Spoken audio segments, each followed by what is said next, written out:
Where did you learn to become a people pleaser and an enabler? I guess I've always had been.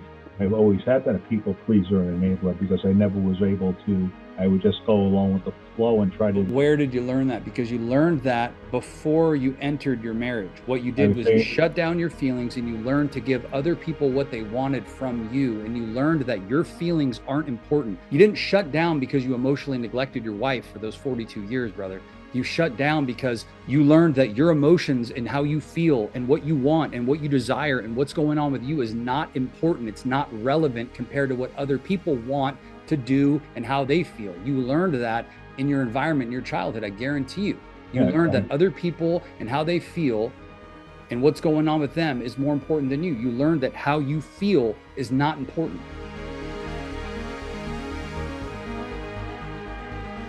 George, welcome to the show, brother. What do you got for me? thanks, Tim. Tim, I've been struggling with a problem, I guess, for the last few months. It's really longer than that. I've been talking to my coach James about it, and I just can't seem to get off the mark on this one. And the problem is my wife met a gentleman through a business group years ago, and they're very good friends, and I've become friends with him too, and his wife. But the problem is, I feel she's closer to him than she is to me, and they have more fun together. So much when we go out together, they're always sitting next to each other. I feel like a third wheel at times. And in talking to my coach about that, I said, well, there must be something in my past. And we did discover something in my past that could have been it. It was back 40 some odd years ago when I was engaged to someone else before. And my fiance at the time befriended a male also. And we broke off the engagement. So I think that's the trauma that I'm feeling. But the problem is that I can't, even though I know it's there, I still feel anger and jealousy at times when we're together. Um, and I just can't seem to get rid of that. And it comes off from me as I'm always angry. I'm always not in a good mood. I don't want to have fun, you know, that type of thing. And I just want to see if there's some way of me getting rid of those feelings. I tried tools of, e-brake and other things and box technique, and it's still there in the background. It doesn't seem to, vaporize. Okay. It's Well, always hidden. let's take a look Okay. at something because you don't want to gaslight yourself by telling yourself that, hey, this is just my trauma showing up when this is really just a boundary violation and a misalignment in values. Right. Let me ask you this. Let's just start here. Are you and your wife emotionally connected? No. Okay, We're no. not emotionally or Or intimately physically. connected or physically. Right. Okay. So you guys are not physically or emotionally intimate at all. No. Okay. And it's been that way for years. Okay. Does she talk and text with this gentleman? Yes. She does. How Yes. often? Daily. On a daily basis. And so much so that I know his wife has gotten upset about it, and she's asked to be copied on every text they have together. I So haven't. so you're not the only person who thinks this is inappropriate. No. Okay. So I'll tell you this. I wouldn't be okay, and I'm not an insecure guy, and I wouldn't be okay with my wife talking to another guy on a daily basis when my wife and I are in the midst of marital conflict, marital strife, and we're not physically or emotionally intimate, and she is actively speaking to another man and getting her needs met outside the marriage. Now, is she in denial about that? No, but she is not in denial about it. She admits that she's very good friends with him. Okay, she admits that she gets her needs met outside the marriage by this other gentleman. Well, what do you mean by needs? Like emotional needs? Yeah. Yeah, I would say So yes. it's an emotional affair that's happening in front of you. Right. And okay. And even this guy's wife knows that it's inappropriate and feels uncomfortable about it. Yeah, I guess she feels uncomfortable. Yes, let's say yes. Yes. So she would feel uncomfortable and think it's inappropriate as well. Okay. What happens when you confront your wife about it? Does she get reactive about it? Yes, she says, well, that's just the way it is. I'm not going to stop my relationship with Kenny. His name is Kenny. I'm not going to stop my relationship. I enjoy their company. I enjoy her company also. They're friends, but she might be friends with her, but the wife may still have a problem with the relationship as well. I haven't Yeah. talked to the wife about it, but Yeah. Well, I don't think any guy who had some semblance of morals and values who was in your situation and emotionally disconnected from his wife for as long as you have been, and it's been how long you said? Emotionally disconnected? I'm Emotionally going and to say physical disconnection has been going on how long? over 10 years. Over 10 years. So you've had Right. 10 years of emotional and physical disconnection. And then there's another guy in the picture, and your wife probably doesn't even recognize that she's getting her needs met by this gentleman. And you have a problem with it, but you haven't established boundaries about it. Why? Well, I don't know. I guess the boundary, what would I haven't gone out, but we go out with them several times a week. I haven't met them with them a couple of times because that was my boundary. I said, no, I'm not going out again. I'm not preventing her from seeing Yeah, the him. boundary is I'm not going to be in a marriage where we're not actively working on building back our marriage while you're getting your needs met by another man inside the marriage. So that's not the marriage that I want. So is your Right. wife interested in working on the marriage? I don't think she is, to be Okay. honest with you, So you Tim. have a wife that's not interested in working on your marriage, who's Right, actively getting her needs met outside the marriage. You've been emotionally disconnected and physically disconnected for 10 years, and she's right. telling you she's not going to stop having emotional interactions with this gentleman on a daily basis, so much to the extent that this guy's wife has also determined it was inappropriate and she doesn't like it and she feels uncomfortable about it. And what do you believe is the solution to deal with this? Well, I tried to tell my wife that we should go out more as a couple, just being her and not involve them, which we're starting to do, but it's not the same, it's not the same, I guess, connection or fun that we have when we're as a group of four. So we have to learn how to basically, Well, how did you guys end up emotionally disconnected in the first place? I think it had to do with my work experience. I traveled a lot for work. My wife says we've been married for 42 years. My wife said she's been emotionally disconnected from me for over 30 years since the kids were young because I was never around. I was always working. And when I was around, I wasn't present, let's just quote unquote, for her or for the kids. So she always had this void in our marriage. And as far as physical intimacy, that became difficult also because either Okay. uh, How have you she didn't felt feel. about it? How have you felt? Do you believe that that story's true? No, I don't believe it. Well, I know I wasn't around. I know I worked. I traveled for work. I would go out, 5 days a week, and I would be out. Okay, so But what I does your thought I wife was tell you that you need to do to fix that? to fix it. Well, she would say there's nothing to fix. The damage is already done. Okay, so She's your already wife's made. basically saying the damage is done, and now I'm going to use that as a scapegoat to get my needs met inside the marriage by another person. Right. Yeah, she's Okay, already told me. She's already told me no. Forget about anything physical. That's well, then not you don't even happening. have a marriage. I agree.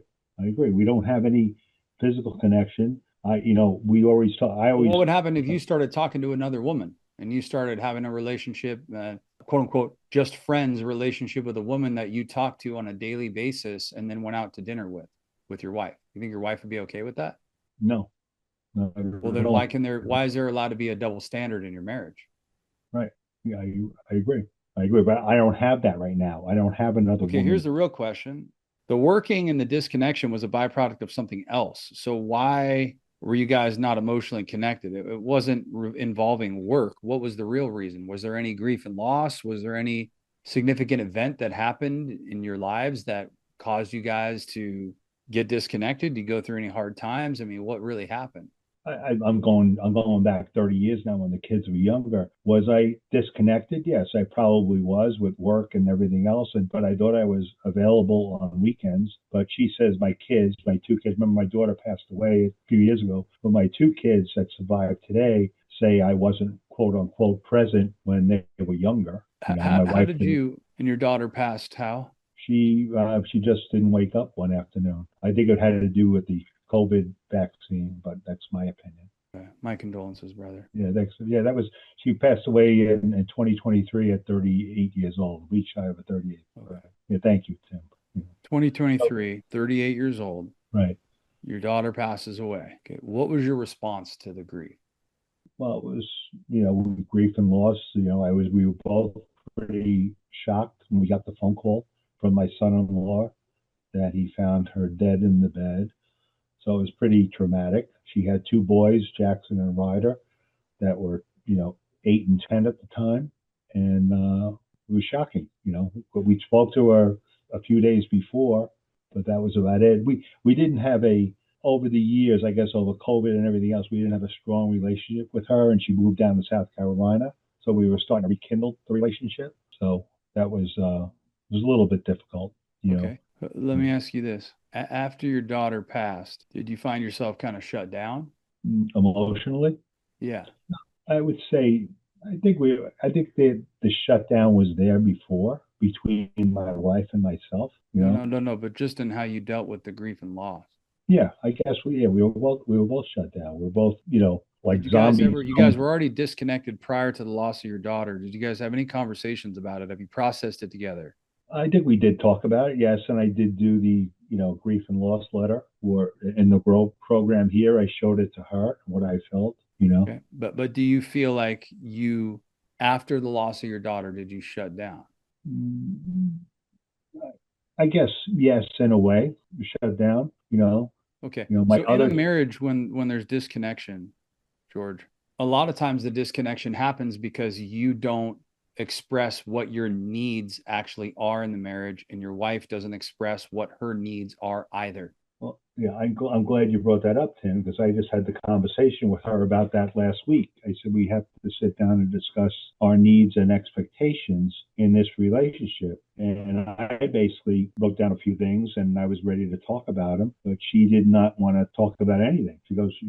Basically, she said that if, I know my needs and that's it. And, I don't want to talk about basically how she put it. So she's shut down as far as Okay. expressing what those needs are. Okay. So basically the problem that you both had, because nobody stays in a marriage with a person for 42 years and is emotionally disconnected. The person is emotionally disconnected from them, and they don't become emotionally disconnected from that person as a result, or deal with their emotions in unhealthy ways also. It's like most people, when they express what their needs are, they don't know what their needs are. They just want somebody to accommodate their own triggers or trauma. So it's like, it's not that I want you to meet my needs, although I express it that way. It's that I want you to accommodate every time I'm triggered. And it's a never ending goalpost of how I want you to act to make me feel better on a daily basis. So it becomes codependent, where I rely on you to act and behave a certain way with these expectations that I place on you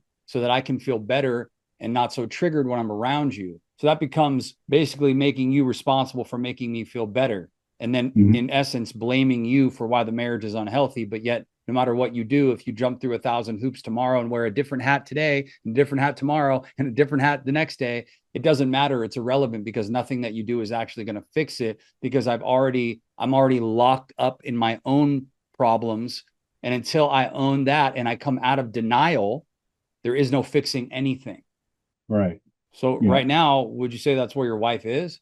I would say that's where she is. I know she is seeing somebody on Friday mornings. I don't know what they talk about, you know. We have talked about a little bit about this program that I'm in. She's basically expressed that she, like everyone else's wife, she doesn't really see a change in me. I feel a change in me because it's not what I was Well, here's the before. it's back to what I just said. Yeah. How could she I mean, it's saying I don't see a change in you. You can only make somebody the scapegoat for so long, and they can only change so much before you actually realize that you're the problem, right? And So it's like saying you haven't changed, you haven't changed, you haven't done enough. That's back to what I said. It's the goalpost. It's the never right. ending goalpost that you can never reach, because it's not actually about you changing. It's about her staying in denial and then blaming you and using you as a scapegoat to justify why the marriage is the way it is. Although every marriage has two people that play a part in the marriage. I Right. don't care if it's a 90-10, somebody has responsibility on the other side. Even if it's And, that they shut down, don't set boundaries, don't speak up, don't express themselves.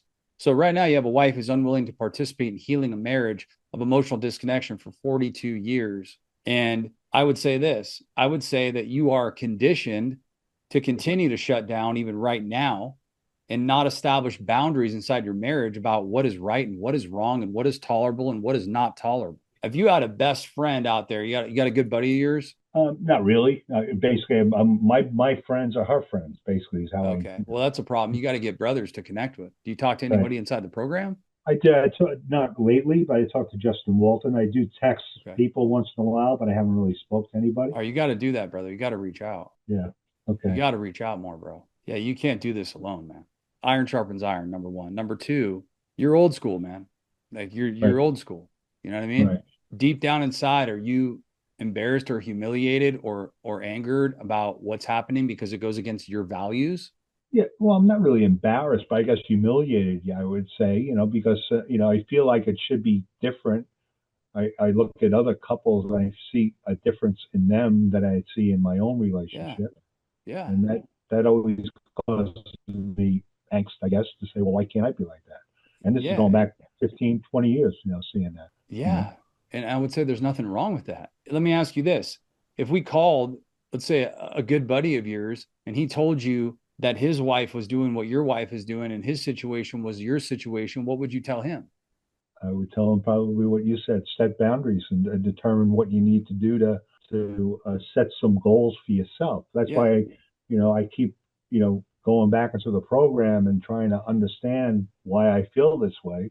What's the cause of my issue. But Yeah. it would be nice if the person on the other side would look at their own issues as well. But Yeah. I know I have no control over that, Tim. I know that. Well, you Yeah. do have control over you. A boundary, a lot of people set boundaries and they're not real boundaries, they're threats. You Right. can't talk to this guy. That's not a boundary, that's a need for control. Right. A boundary is I won't be in a relationship where my wife and I are struggling and she's actively involving another man into our relationship at a level that poses a potential threat to our emotional connection in our marriage because she's choosing to emotionally connect with this man. So it's not she can't emotionally connect with me, right? It's not that she can't emotionally connect in general because she can with this gentleman.